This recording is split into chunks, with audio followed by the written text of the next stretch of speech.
Mesdames, Messieurs, bonsoir, bienvenue dans le 20h d'ITV. Voici les titres de cette édition. Après l'évaluation des 100 jours du président de la République par l'opposition, Aminata Touré, membre de la mouvance présidentielle, évalue les 100 jours de gouvernance de leur régime. L'ancienne première ministre salue l'ouverture d'esprit du président sur les nominations, plaide la dissolution de l'Assemblée nationale, l'abrogation de la loi d'amnistie et le maintien du président au niveau du Conseil supérieur de la magistrature. Dans ce journal également, nous parlerons de cette crise qui touche le marché des œufs. À l'origine, une hausse des prix d'achat des tablettes d'œufs chez les producteurs. Les commerçants dénoncent cette situation et menacent d'abandonner le business. Nos équipes se sont rendues au marché face où vendeurs et consommateurs se plaignent. Et comme tous les mercredis, la rédaction vous propose la rubrique découverte. Elle nous mène ce soir dans le département de Linguère, c'est à Dodji plus précisément, et pour y découvrir le domaine agricole communautaire installé en janvier 2020.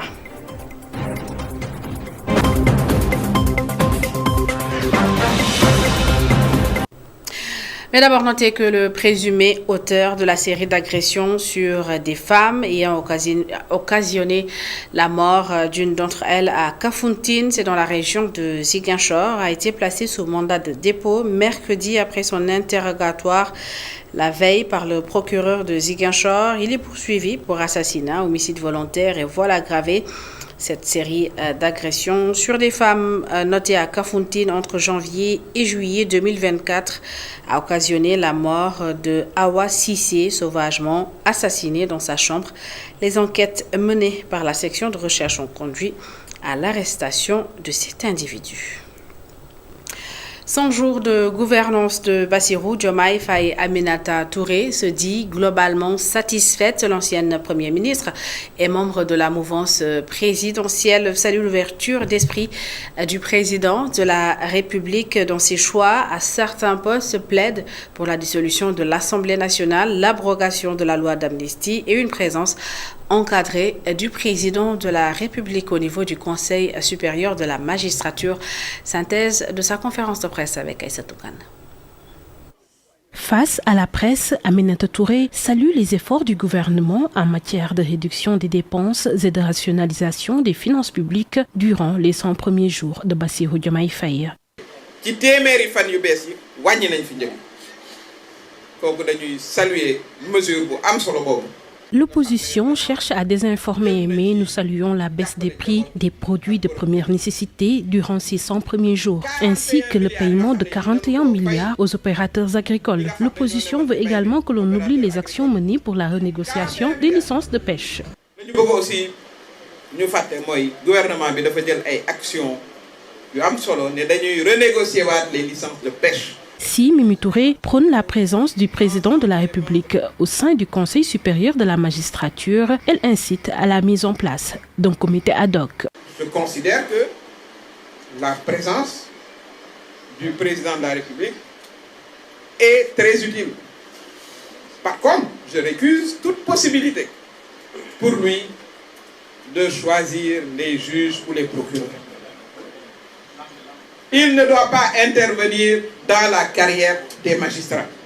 Cela doit être confié à un comité ad hoc compétent pour le faire et lui, il aura le contrôle de conformité.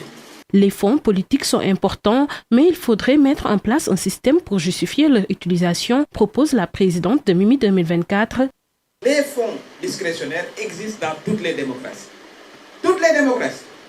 Maintenant, ce qu'il faut, c'est mettre en place un système qui respecte le caractère discrétionnaire des actions.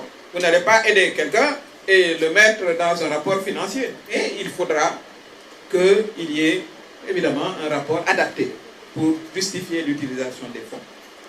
L'Assemblée nationale d'ailleurs doit être dissoute le 31 juillet prochain, estime-t-elle.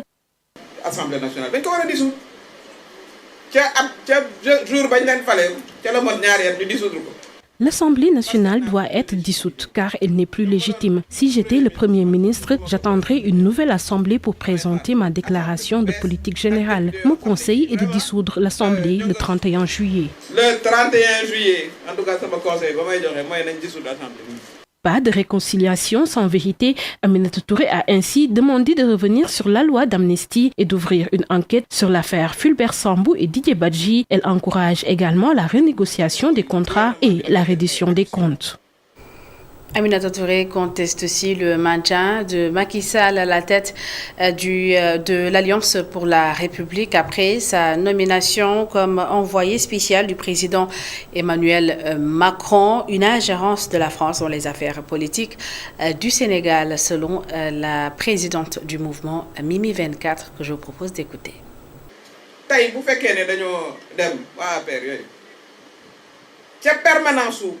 Macky Sall di fa conférence de presse parce que moo leen ko sant. Si une conférence de presse s'est tenue à la permanence de l'APR, c'est parce que Macky Sall leur a demandé de le faire. En parlant de lui d'ailleurs, je constate une incompatibilité. Il ne peut pas être à la fois chef de parti et envoyé spécial d'Emmanuel Macron. Si cela continue, nous allons penser que la France s'immisce dans les affaires intérieures du Sénégal.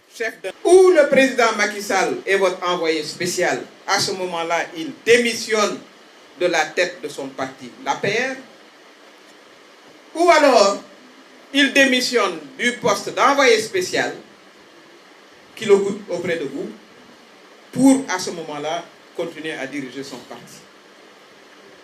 Les deux ne peuvent pas se faire en même temps. Et si cela continue, nous considérerons qu'il s'agit d'une immixtion grave de la France dans les affaires intérieures du Sénégal. Voilà ce qui doit être clarifié, Monsieur le Président Macron, sans délai. Agnomen, c'est dans la commune de Sessène. Les populations dénoncent la décision du sous-préfet d'affecter une partie de leurs terres pour la création d'une zone de pâturage dans cette localité qui fait face à un sérieux problème d'avancée de la langue salée et de la dégradation de ses ressources naturelles. L'agriculture et l'élevage sont les principales activités. Explication, Muntaga Kane Mamadouba. Les populations de Nyomar qui fustigent la délimitation de la zone de parcours du pâturage opérée sous les ordres du sous-préfet sont montés au créneau pour demander son annulation. Cela nous tient à cœur parce que nous sommes une population qui dépend totalement de l'agriculture. Et le problème, ce sont nos terres qui ont été délimitées, qui ont été affectées à une zone de pâturage, une commission qui a été envoyée par le sous-préfet de l'arrondissement de Sessène le 7 juillet passé. Et cette commission a trouvé maintenant les paysans semés sur nos terres et maintenant il veut que ces terres-là soient affectées à une zone de pâturage, ce qui est inadmissible. La population n'a pas été informée. À notre grande surprise, la commission est venue le dimanche et les gens qui étaient même présents sont tombés dessus. La commission a été créée par le sous-préfet de l'arrondissement de Sessène. En tout cas, quand on leur a interpellé, ils disent que c'est le sous-préfet qui leur a envoyé à ce niveau. Les protestataires reprochent au sous-préfet d'avoir agi sans les en avoir informés au préalable. Est-ce que la population les populations ne sont pas difficiles. Il suffit de les informer pour trouver un terrain d'entente. Je conseille au sous-préfet d'écouter les populations et de ne plus rejeter ceux qui demandent à le rencontrer. C'est parce qu'il a refusé de nous parler que les choses ont dégénéré. Le sous-préfet de l'arrondissement de Sessène, qui a réuni les populations concernées autour d'une table, a décidé de surseoir pour le moment à l'opération en attendant de plus amples concertations. Réaction à présent du sous-préfet qui a aussitôt pris la décision de suspendre provisoirement cette opération, une mesure d'apaisement selon Richard Birahim Faye que nous écoutons. Et c'est ça qui a aussi justifié ma mesure de conservatoire de suspension provisoire pour nous concerter avec les populations de la destination qu'on doit faire de cette zone de pâturage qu'on appelait Ngolna. Est-ce qu'on va en faire une zone d'agriculture comme certains le disent? Est-ce qu'on va en faire une zone de pâturage comme d'autres le disent aussi? Ou bien on va en faire une zone mixte à côté agriculture et pâturage? Ça, c'est la côte locale qui doit en décider avec une concertation avec les acteurs. C'est pour cela que j'avais recommandé que la commune élabore un plan d'occupation et d'aménagement des sols, un POS. C'est un instrument de planification qui est utile pour gérer l'espace. C'est un instrument de planification qui est utile pour gérer l'espace.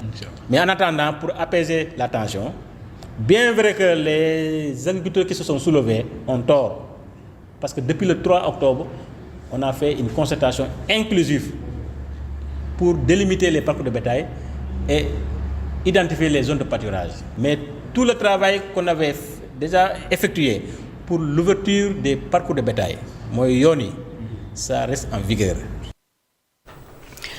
À Bambilor, la gendarmerie a mis fin à l'occupation illégale de la résidence Lac Rose, construite dans le cadre du programme des 100 000 logements et où plusieurs familles s'étaient installées sans autorisation. 153 villas construites et pas encore livrées aux acquéreurs légitimes parce que l'État sénégalais n'a pas respecté ses engagements en matière de voirie, d'eau et d'électricité selon le promoteur immobilier et selon le président de l'Association nationale des agents immobiliers du Sénégal. La mise en place d'une meilleure politique commerciale est une urgence. Voici Mbaye Sène au téléphone d'Aïssatou Kane. Le foncier étant cher, forcément, le prix de revient des maisons devient également élevé. Et à partir de ce moment, le Sénégalais lambda a des difficultés pour y accéder. Ici, ajoute que certains promoteurs ont pris le risque de construire dans des zones à problème. L'autre phénomène, c'est qu'il y a également des promoteurs qui ont des problèmes financiers parce que simplement, ils ne peuvent pas s'aligner, n'est-ce pas, aux tarifs des logements sociaux décidés par l'État. Mettre du foncier gratuitement, s'il le faut, à la disposition des promoteurs, mais également dans le choix des matériaux de construction également, de pouvoir avoir des maisons bon marché.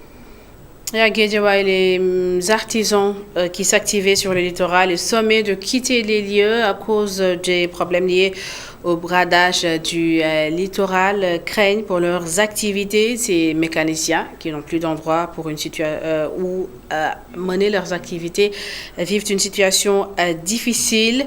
Ils interpellent leur ministre de tutelle, Mamadou Lamine Fati et Cheikh Magat Mey, les ont rencontrés. Ouvrier au Sénégal, c'est comme vivre en réfugié dans son propre pays.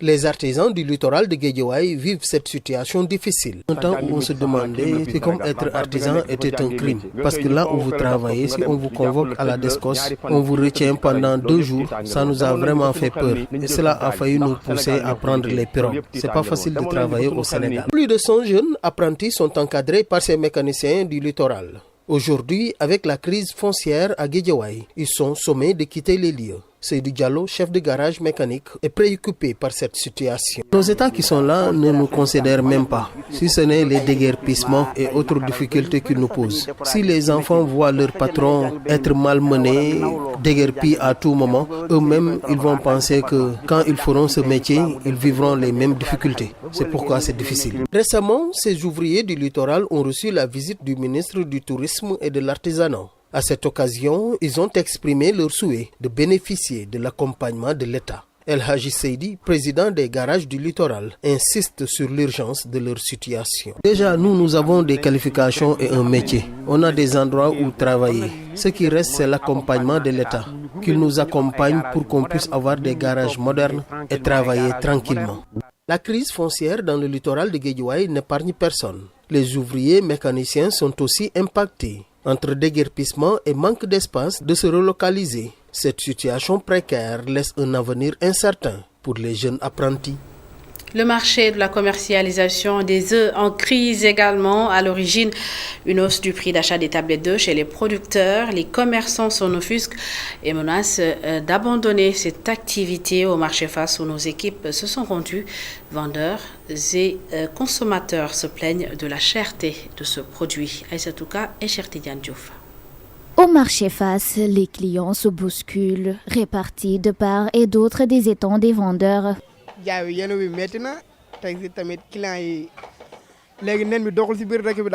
Interpellé sur les prix des œufs et la consommation, ce vendeur adossé près d'une table où des tablettes d'œufs sont superposées informe que les prix sont chers et ça impacte la vente. C'est dur. J'achète la tablette d'œufs à 2000 francs et je le revends à 2200. Je ne m'en sors pas honnêtement. La vente est pénible et cela ne me permet pas de satisfaire mes besoins journaliers. Ce boutiquier, lui, s'affaire derrière les grilles de sa boutique. Concernant la vente d'œufs, il pense que les clients préfèrent acheter les prix en détail, puisque c'est moins cher. J'achète le plateau d'œufs à 2200 pour le vendre à 2500 ou 2600 francs. La vente en détail à 100 francs l'unité marche plus. On s'en sort difficilement à cause de ces prix élevés. Alpha abonde dans le même sens. Même si les prix des œufs ont connu une flambée, les consommateurs continuent d'en prendre. Avant, moi, je 1500, 1600, mais léegi, moi, 2300. C'est très cher comparé à avant. La tablette coûte autour de 2000 francs. Les clients nous demandent parfois de diminuer le prix des œufs, mais on essaye de leur expliquer que les prix d'achat sont élevés et je pense qu'ils ont compris.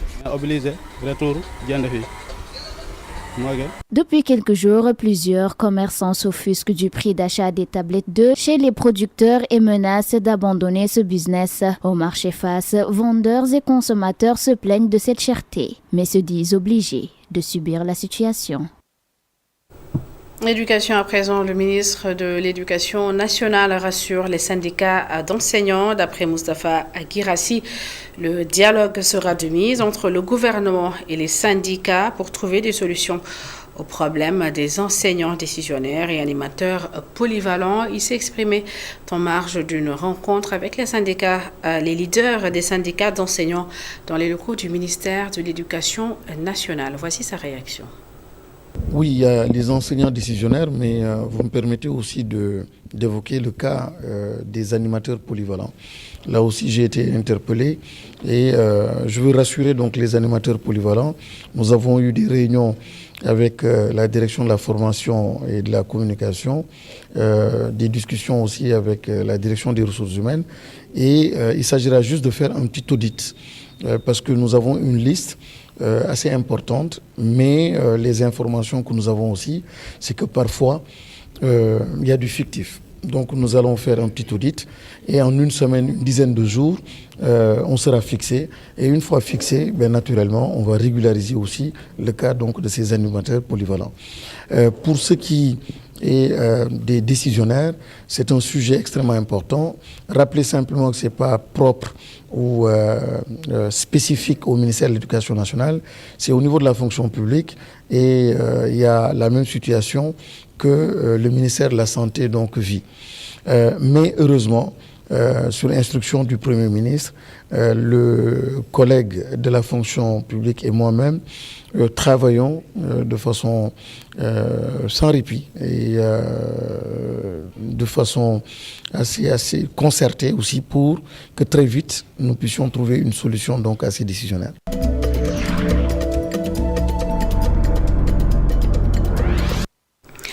À la découverte du domaine agricole communautaire de Dodji, il se situe dans le département de Linguère et a été lancé en janvier 2020. Le DAC s'étend sur une superficie de 2000 hectares avec comme objectif la création de 7000 emplois pour les jeunes et les femmes. Nala Diop et Serine Diama.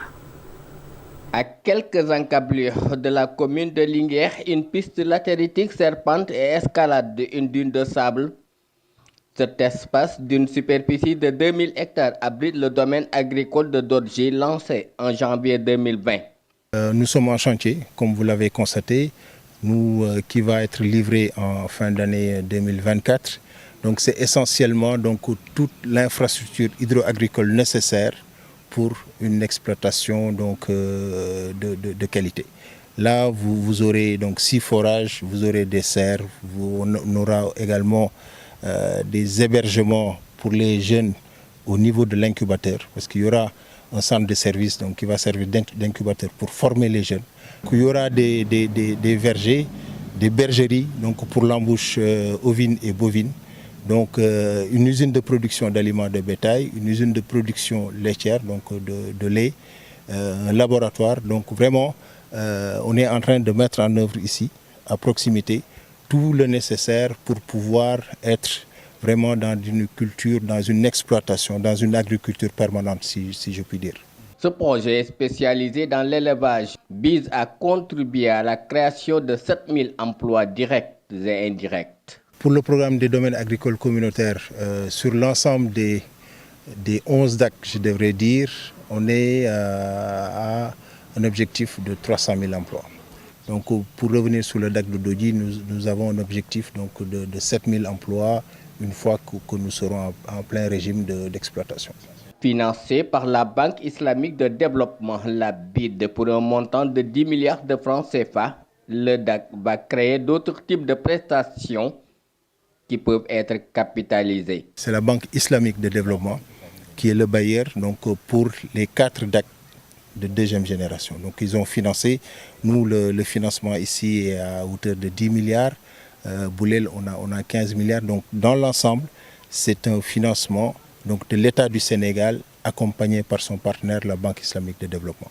La réalisation de cette infrastructure agricole sans précédent dans le département de Linguère permet de fixer les jeunes dans leur terroir afin de lutter contre l'émigration irrégulière. Ça va vraiment reconfigurer complètement l'écosystème ici du département de Linguère pour la création d'emplois, pour la création de richesses et pour la création, on va dire, en gros, de la valeur et le développement du département. Selon le chef du projet, le DAC de Dodji est une réponse pertinente par rapport aux objectifs fixés par l'État pour l'emploi des jeunes. Les jeunes vont être leurs propres entrepreneurs, ils vont disposer de leur propre périmètre agricole ou alors de leur propre verger pour pouvoir en agriculture donc d'exploitation de céréales ou d'horticulture ou alors en élevage pouvoir être dans l'embouche ou dans donc, les cultures horticoles comme je disais tout à l'heure et saisonnières donc pendant l'hivernage. Ce programme va contribuer à la réduction de la précarité sociale par la promotion de l'entrepreneuriat agricole des jeunes et des femmes en milieu rural.